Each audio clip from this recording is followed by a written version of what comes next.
Hey, are you a business owner, entrepreneur, or professional? If so, we want you to apply to be a featured guest on our show. My name is Adam Torres, and I host the Mission Matters series of podcasts. I've recorded over 3,000 episodes, and we are just getting started. How do you know if you'd be a good guest to be on the show? Well, only one way to find out, and that's to apply, but I'm going to let you in on a little secret. We want guests that have a story to tell, guests with a brand, a product, or a service that can benefit my audience of listeners. If this sounds like you, go to missionmatters.com and click on Be Our Guest to apply. I'd love to talk to you and get to know more about your story. Again, head on over to missionmatters.com and click on Be Our Guest to apply. All right, now let's get into the show. Hey, I'd like to welcome you to another episode of Mission Matters. My name is Adam Torres. You can follow me on Instagram at Ask Adam Torres. And if you'd like to apply to be a guest on the show, just head on over to the website, missionmatters.com. All right, so I have Liz Miller on the line, and she's an owner and agent over at Liz Miller Agency. Liz, welcome to the show. Thanks so much for having me, Adam. I appreciate it.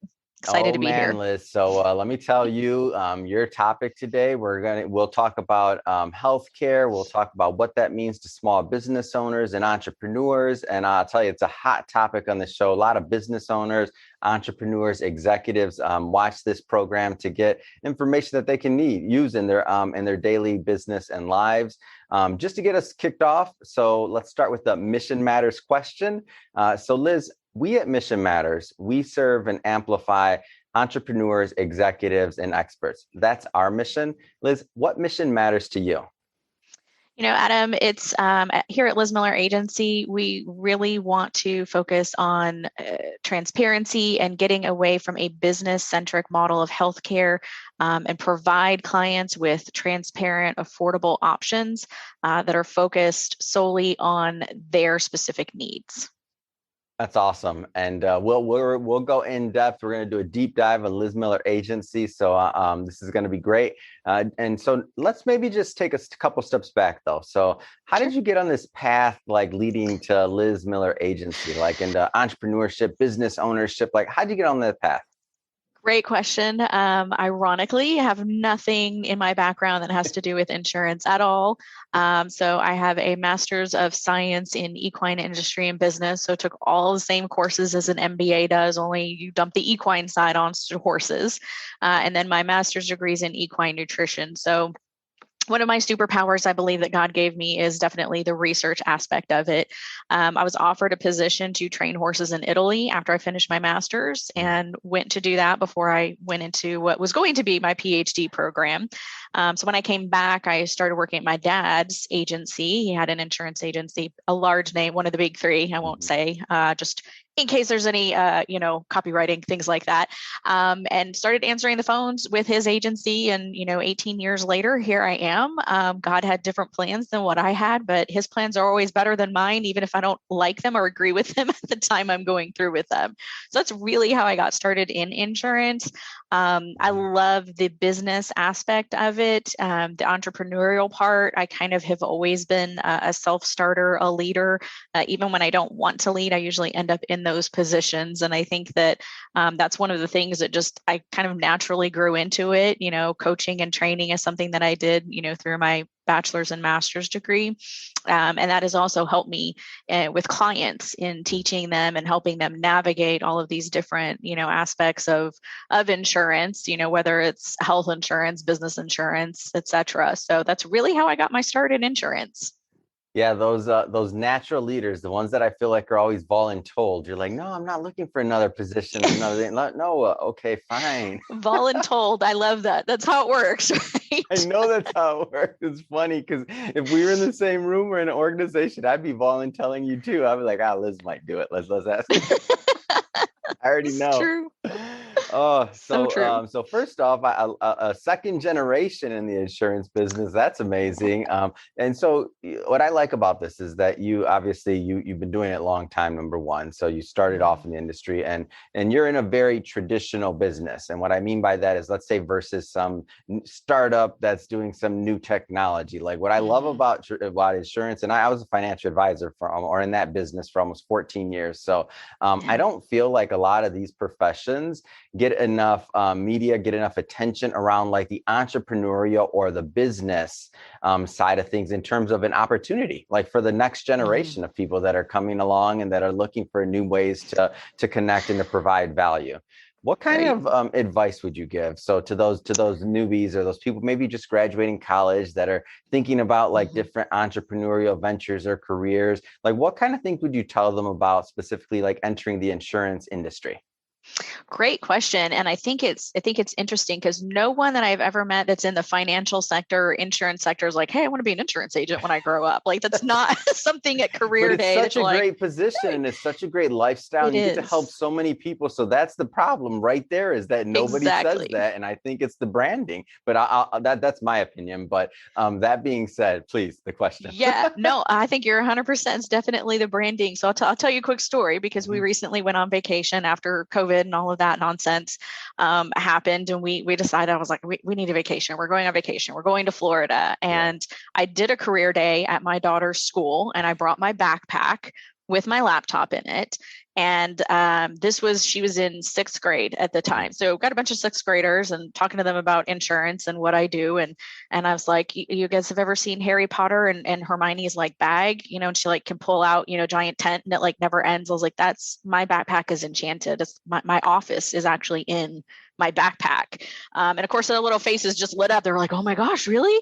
But that's the beauty of being an independent business owner and being in the insurance industry is I literally, my office is in my backpack. As long as I have room for my backpack, I can take my office with me wherever I go. I actually wrote 2 policies while we were in the airport, which is why I wear my mission control headset. So I'm south of Houston, so I can adequately say that I am in mission control here, south of Houston, because NASA's right down the road from us. And it's got a noise canceling microphone. So if you want that freedom and flexibility, and you want the ability to write your own paycheck and be your own boss, and also help other people, which is one of my slogans you can see on my little background here, is to helping other people every day. And it's not just with health insurance. It's like you said, with the business aspect. And if you're looking to create something that is pandemic proof, that is recession proof, the insurance and financial industry, there will always be a need for professionals in that industry because there is so much misinformation online in a society where we have kind of commercialized and insurance has become more of a commodity instead of an actual service. The health insurance side of things and the financial services side of things is definitely not. You want someone who is licensed and experienced and can shop the entire market for you versus trying to Google. I always say friends don't let friends Google for health insurance. It's not a nice thing. Don't do that to your family and friends. They will end up down a rabbit hole of ending up on a marketer's website. And then they are going to get called by like 50, 60 people a day for the next 3.5 weeks. And it's bad. It's bad. Don't let your friends do that. Make sure that they get in front of someone that knows what they're doing. And we need more people. So if you are someone that is, graduating college, I know I'm onboarding agents right now, open enrollment's coming up. I'm gearing up for that to make sure that they know what it is that they're doing and what target market is that we can, help out because there is a huge need for people that actually know what they're doing to help the rest of America navigate this madness that insurance has become. So healthcare versus health insurance. I mean, tell me a little bit difference. I noticed you use a different word for this, a different angle. So tell us a little bit more about that. Great question. So when Obama and Biden were in office, they trademarked the term health insurance. And the only way that you can use the term health insurance together is if you are referring to an Affordable Care Act compliant policy. Wow. So I can't actually say it's health insurance, even though it is a product that will ensure your healthcare needs. That's like the definition of what it is, but I can't say that because they trademarked that term. So you may have a healthcare policy that is insurance for your healthcare, it's health insurance, but I can't say that unless it is Affordable Care Act compliant. So for example, I had a hysterectomy, possibly TMI, but I had a hysterectomy about 6 years ago now. I don't need maternity. And Affordable Care Act policies, Affordable Care Act compliant policies require maternity, drug and alcohol rehab, mental health and wellness to be covered. I don't need maternity. Why do I have to pay for maternity? I can't. I mean, that would be one heck of a kind of immaculate conception to happen. So why should I have to, as a consumer, a woman over 40, even if you're not over 40, if you've got your tubes tied, why are you having to pay for something that you will never, ever need? So those are the differences between health insurance and healthcare policy. So I have chosen a policy that I don't have to pay for maternity on because I will never need it for the rest of my life. Oh, wow. And I think what you just said is a great point. So, I mean, it leads me to the next question, which is, what doesn't the average person know? Just the average individual, what don't they know about health care? Because I feel like a lot of people are lost, just like me. Yeah, it is a very convoluted and confusing topic. And I think one of the biggest things that folks don't know is that there are options. So there are options for someone like me. If you don't need maternity, drug and alcohol, rehab, mental health and wellness, you're a relatively healthy person. There are policies that are significantly less expensive than the Affordable Care Act plans. So one of the things on the Affordable Care Act is people are like, well, I don't qualify for the Affordable Care Act. I don't qualify for Obamacare. I don't qualify for it. I'm like, you do qualify for it. You don't qualify for the subsidy, maybe, but you do qualify to be able to purchase one of those plans. And there are benefits to those plans. I'm not knocking them at all. So there definitely are, there's a huge segment of my business that needs those plans. They are type 1 diabetics. They've had heart attacks. They've had cancer. And that was the beautiful thing about the creation of the Affordable Care Act is that folks that have those higher level needs have a guaranteed issued policy. So with that, you have those plans, but you also have the private side of plans, which are, really centered around sickness and accident. And for me, I'm a pretty hands-off Eastern, Western medicine type person that I'm like, if it's not bleeding, or bone's not sticking out, like we'll just slap a Band-Aid on it. You'll be good. Right. So I don't run to the emergency room. Several of my clients are the same way. I have doctors and dentists and lawyers that are clients, and they're like, I can do that in-house. Like, why do I need to pay for that? I'm like, well, don't. Fix it yourself. I'm like, here's a plan for the catastrophic. And that's what we used to have back in the day, right? Back in the day, we used to have those plans that mitigate the expensive exposure on the medical side of things. So that's a huge segment that folks don't understand. The other thing that folks don't understand, I had a client who was also a former agent of mine. He moved away and went to a different company. Really bad blood pressure issues. And he's like, I have to have health insurance. So we, negotiated. One of the things we can talk about is small business owners, how do you get talent to be retained within your company? And that's one of the reasons that offering benefits is so sought after with business owners so that you can retain that talent. And when he was leaving, he's like, can I take my health insurance with me? Because I can't, I have to go to the doctor. I have to get my medication. And I looked at him and I said, I'm going to call him Bob. I said, Bob, you don't have to have health insurance to get your medication or go to the doctor. I'm like, you can pay cash. And he looked at me like I had two heads. And I'm like, he was on the auto and home side of things. So he didn't do the health insurance side. And so you just go in and pay cash. I mean, that's what insurance is for, to cover the larger expenses. So like on our auto insurance, we don't expect our insurance company to pay for new tires when they go bald because they're 10 years old, right? We expect, like, we lose control on icy down here in Houston. We had icy roads. It was not good. It was not good for anybody to be on the road. Those are the situations. Right. Those are the situations where we have insurance, not for your oil changes or things like that. So if you can see that as a parallel, most people are like, well, I can't go to the doctor because I don't have health insurance. You can go to the doctor, tell them that you're going to pay cash. Now, if you need a surgery or something more like that, that's what your health insurance is for. And oftentimes, last big point on that is that folks don't understand there are free resources. So GoodRx is one, farmstore.com, Drexy are all really good resources for prescription medications. And if you have a $25 copay for your generic medications on your health insurance policy, maybe you have great health insurance. You're like, I pay $25 every time I need to go get amoxicillin for my kids. And I tell them, well, pull it up on GoodRx. And you're going to pay $10 cash. Why would you pay a $25 copay on your insurance when you can pay $10 cash? Lisinopril, atorvastatin, those kinds of medications are very, very inexpensive. And if you utilize those free resources that are available, you don't necessarily have to use your health insurance. They're oftentimes less expensive than using that copay. Man, you're just a wealth of knowledge over there, Liz. I'm over here like, okay, good RX. What else? Like people don't know these resources exist. So I'm glad you're bringing this out there. So let's get back to the business owner, entrepreneur side of things. So I feel like, so we covered, just your average individual covering themselves, covering their family, what that looks like, maybe some other resources you mentioned. So business owners, I feel like the challenges are a little bit unique, especially depending on the size of the business, things like that. What kind of challenges do business owners face kind of going down that road?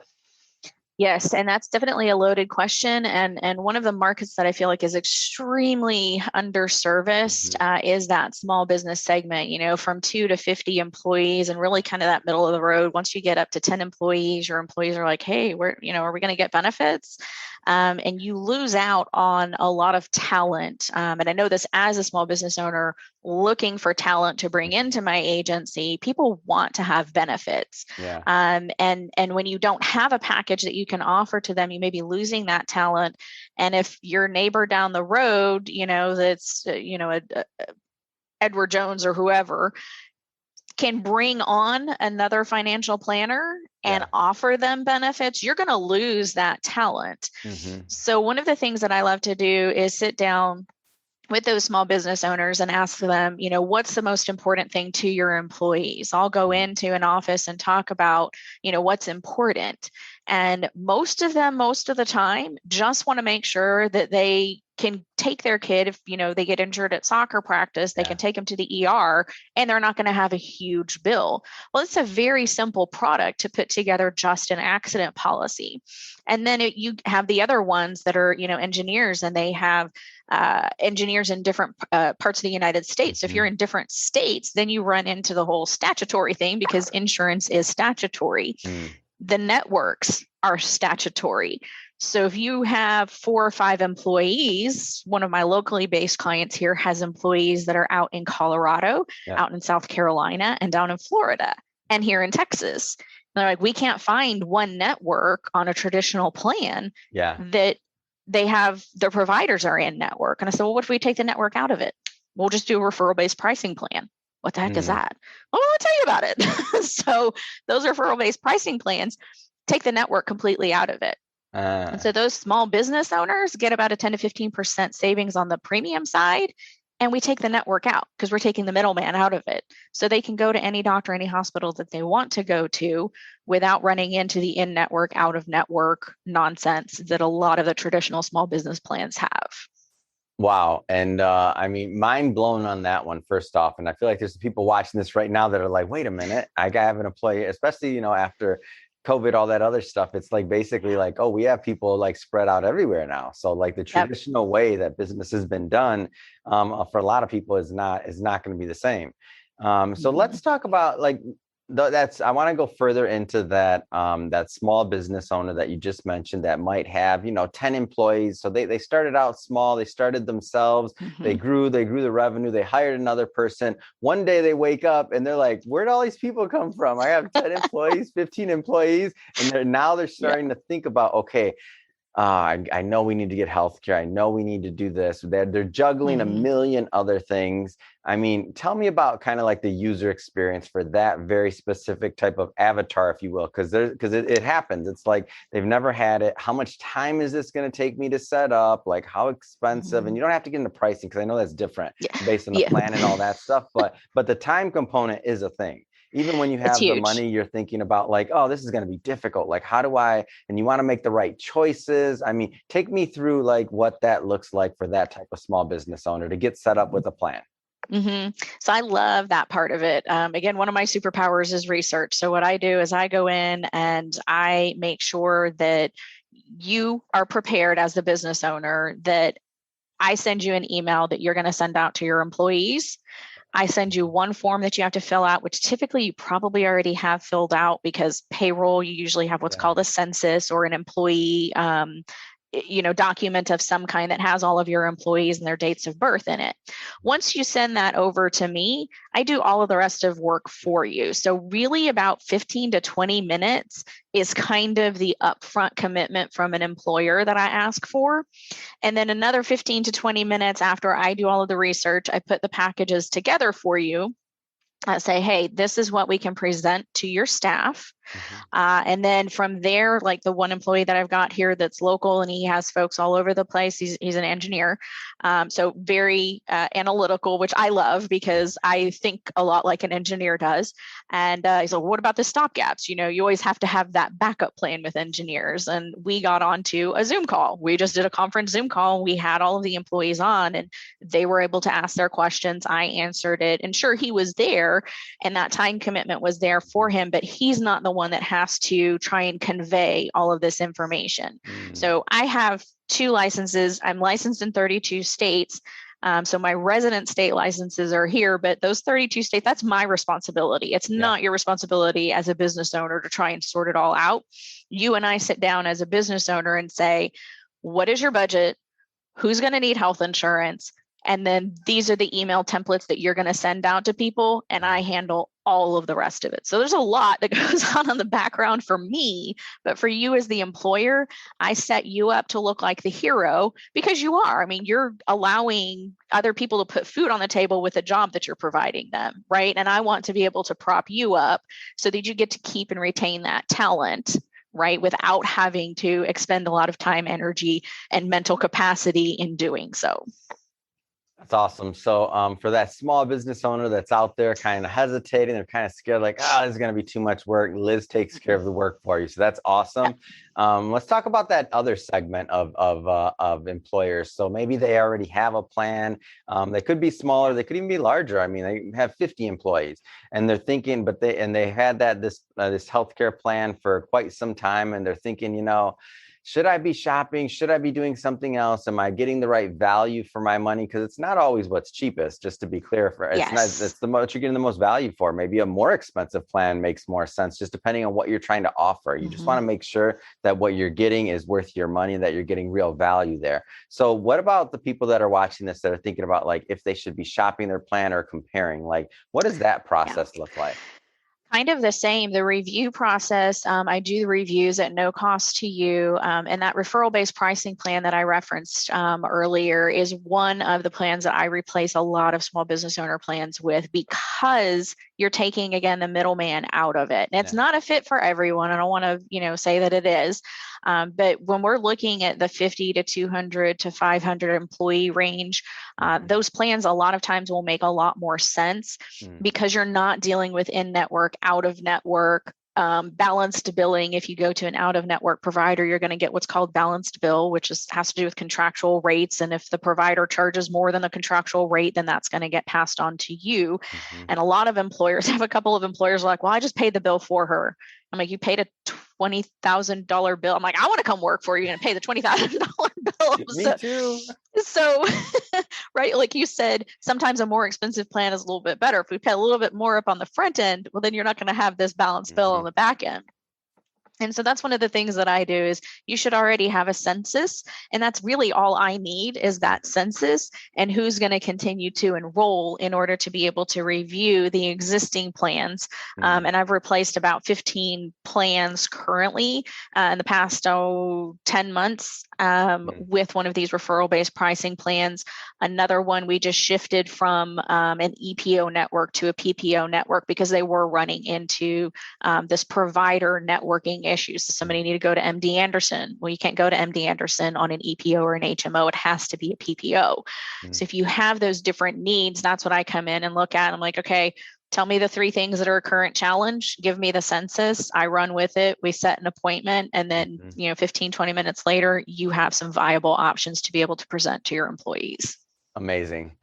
So it's obvious. I mean, you're the insurance side of things in your blood, possibly literally. I mean, your father also was in the business. So let's talk a little bit more about the agency itself. So Liz Miller Agency. Tell me a little bit more about the agency, the culture. Like tell me about what you're doing day to day there. Right. Day to day, we are helping other people every day.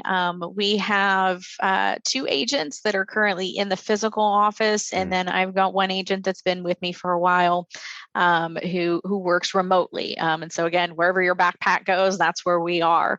The systems and the tools and the technology that we utilize allow us to be significantly more effective than a lot of other agencies. So that is one huge I don't want to even say it's a misnomer, but one huge issue that a lot of folks run into is like, well, I can't get, a hold. I talk to a phone tree. I call my agent and I get a phone tree, and actually just switch to a new piece of technology that they have a phone tree. And they say, well, what do you want your call flow to look like? And I'm like, I want to pick up the phone. Like, to me, it was just a foreign concept that I was like, I don't know. I don't want it to press 1. I want my people to be able to call it to the agency and say, hey, Liz, it's Bob. I need this. And so that's one of the things that we focus on greatly, is being able to really form a relationship. As what I consider a full service agency, we do all aspects, not just the health insurance side. So you have a small business, I'm going to be able to look at the, professional liability, the GL, the whatever. And we have the tools and technology, again, to be able to issue certificates of insurance. So you have a plaster contractor, and he goes all over the place. So he'll go out to Beaumont, he'll go out to Waco, and he'll call me from his car, and he's like, I need this certificate. And I'm like, sure, Jerry, no problem. And we just type it in, and literally 5 minutes later, we can pop that certificate over to him. So we really focus on utilizing the tools and technology that are out there, whereas a lot of other agents are still kind of stuck in, we're going to do things with paper and faxes. And I ported my fax number, and I was debating whether I really even needed a fax. I'm like, who uses fax anymore? The only reason we're keeping it is because of mortgage companies. Like, those are the only people that still use faxes. And so that's really what we're focused on, is growing in our local community. And then we have, a couple of referral partners that are around the country that we're focusing on to be able to help them in their local communities. So as we grow as an agency, and I get other agents onboarded that are in different parts of the country, I'm very, very excited to see where that's going to go, because I get to empower them and enable them to be able to grow their own agency in whatever city it is that they're in, and we can all do it. And we were all forced. So I've been doing virtual meetings since I started in insurance in 2002. And so last year when COVID hit and everything went online, it astounded me how many people did not know how to get on a Zoom call or go to meeting or whatever screen sharing technology you're using. And I've been doing that forever. So we're really, really equipped to be able to set other people up for success in that. And even coaching some small business owners, like, how did you do this? How did you get your calendar thing to like send me a reminder and all of that kind of stuff? So I love even helping small business owners with that side of things. Oh, I love it. It's just a great story. And I'm happy to bring this to my audience, because it's and by the way, InsurTech and the fact that you're making those investments and that you're staying ahead of the technology, I mean, that's a big, big deal, because there's so many things out there. I mean, I've interviewed quite a few people that are in the technology side of insurance and other things. We've had them on the show. And I'm like, man, well, I remember when I started, let me give you one back in my day, Liz, when I started in finance, when I was a little pup, I remember paperwork, paper. And oh my gosh, stacks of paper to get anything done. And my assistant, it could be a stack of paper and little sticky notes for the little like signature thing. Oh my gosh, I'd have boxes and boxes of those things we'd go through to get anything done. And so now the idea of InsurTech, that people can sign things online, they're meeting online. I mean, I think the trend overall is just coming to better service for advanced, innovative agencies like Liz Miller Agency. I mean, staying on that head of that curve. I mean, clients just benefit. I mean, it's a big deal that you're doing that, and that's in your company culture overall, and your other agents are working in a similar manner. I think it's awesome. So that being said, Liz, this has really been awesome to get to know you, the agency, a little bit more about why you do what you do. If somebody's watching this right now and they're looking at this, and either they could be in any of those situations, they have a plan, they want to get it reviewed, which you mentioned that you do at no cost, or they're looking at getting health insurance established for their company or themselves. I mean, what's the best way for people to follow up, connect with the brand, and learn more? Sure. So the easiest way is going to be to go to lizmilleragency.com. I made it super complicated.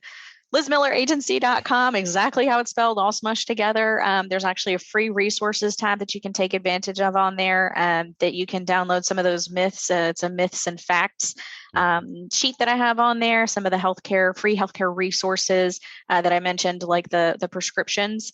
I've got a free resource on there. And then you can also book a discovery call directly on my calendar there. And if I'm not available, if you prefer another local agent, if I don't have a resource in one of those states, I have referral partners that are all over the place. So that is the easiest way to get in touch with me. The phone number that we have on our main agency website, which is the 832-779-8430. You can call, text, or fax that number even. It is technology. InsurTech is amazing. So take advantage of those free resources as well. That's one of the things that I love bringing is education. I feel like if consumers are empowered to make informed decisions, that it's going to be a win-win-win for everyone involved. That's awesome. And what was that phone number one more time, a little slower, please? Yeah, I do talk fast. That phone number slower, because somebody's grabbing their pen right now. They're in their car. I don't know. They're somewhere and they're like, what did she say? Yeah. So lizmilleragency.com, and the phone number is on the website, which again is 832-779-8430. Fantastic. Well, Liz, again, pleasure having you on the show. And to the audience, as always, thank you for tuning in. Hope you got a lot of value out of this. Hope you learned a lot. If you did, don't forget, hit that subscribe button, especially if you're a first-time viewer or listener. We have many more mission-based entrepreneurs coming up for you. And Liz, thanks again for coming to the show. It has been awesome. Thank you so much for having me, Adam. I appreciate it.